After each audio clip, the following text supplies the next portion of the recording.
안녕하세요. 삼분부동산 정정입니다.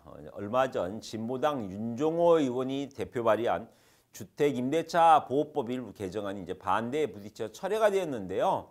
내용을 보면 임대차 계약 갱신 청구권을 무제한으로 행사할 수 있도록 하는 주택임대차 보호법 개정안이었습니다. 만약 요즘 이 시기에 이 법안이 통과되면 시장은 어떻게 반응할까요?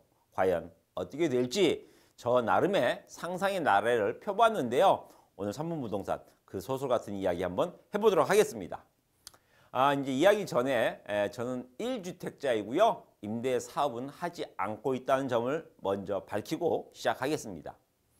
자, 영구적으로요. 이제 우리 임차 주택에 살 수 있다면 임차인들은 그야말로 대환영하시겠죠.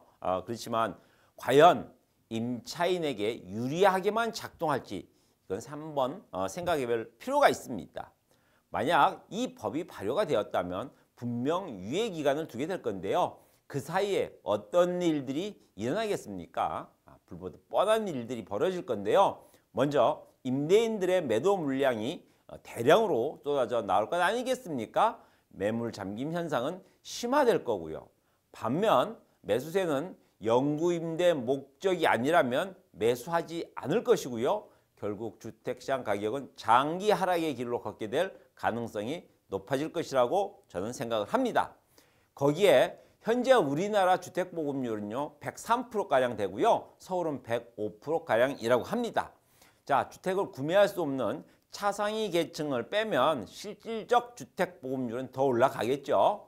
여기에 인구 감소는 가속화되고 있고요. 자, 고령화 사회로 지금 가고 있는데 노인들을 집을 사겠습니까? 한마디로 주택 수요는 줄고 거기에 임대인을 내보내지도 못하는 내 집 같지 않은 내 집을 팔아버리려는 매도는 증가하게 될 거고요. 그래서 결국 집은 쌓이고 가격은 내리막을 걷겠죠. 집값 하락하니까 좋은 것 아니냐 이렇게 생각하는 분들이 계시겠죠. 물론 내 집은 그대로고요. 다른 집값만 하락한다면 좋은 일이겠죠. 그런데 그런 일이 생기겠습니까? 주택 가격이 하락하면요. 대출이 있는 주택 중에는 깡통으로 추락할 주택은 늘어날 거고요.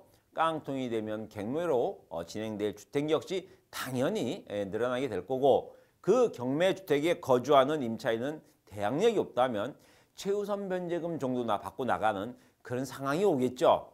거기에 금융회사의 건전성에도 문제가 될 것 아니겠습니까? 결국 정부가 항상 우려하는 가계부채 시한 폭탄이 터질 가능성은 점점 높아지겠죠. 그렇다면 건설사는 주택을 지을까요? 당연 팔리지도 않을 주택을 지을 리 없고요. 건설을 하지 못하는 건설사는 무엇으로 버티겠습니까? 건설사 부도 역시 증가로 가겠죠. 이제 결국 임대주택 공급은 정부가 영구임대주택을 왕창 지어 공급하지 않는 이상 임대주택 부족은요 항상 나타날 수밖에 없고요. 임차인 부담은 증가할 수밖에 없습니다. 참고로 현재 임대주택 공급 비중은요 공공이 20%, 민간이 한 80%인 정도 감안해 볼 때 공공임대로 영구임대 수요를 커버하는 일은 결코 쉬운 일은 아닐 거라는 겁니다. 자, 이 법을 발의한 의도는 임차인을 보다 강력하게 보호하겠다는 목적이겠지만요. 주택을 임차인만을 위해서 지을 수 없는 일이고요. 자, 임대인의 재산권 보호에 대한 고려는 한번 생각해 보셨는지 저는 지극히 의문이 남습니다. 저는 개인적인 생각이긴 하지만 영구임대차를 한다는 것은요. 결코 임차인에게도 임대인에게도 그 누구에게도 유리한 것은 없는 이 법을 왜 개정하려는 했는지 저는 도저히 이해가 되지 않습니다. 자, 마지막으로 우리나라 정치하시는 분들께 진짜 한마디 드리고 싶습니다. 부동산을 표로 인식하셔갖고요. 정략적으로만 보지 마시고 제발 이 부동산이라는 것, 국토는요. 우리가 후손에게 물려줘야 할 유산이기도 하다는 점에서 좀 장기적인 안목을 갖고 국민들이 수긍할 수 있는 정책으로 접근해서 주시길 간곡히 부탁드리고 싶습니다. 삼분부동산 오늘 여기까지 하겠습니다.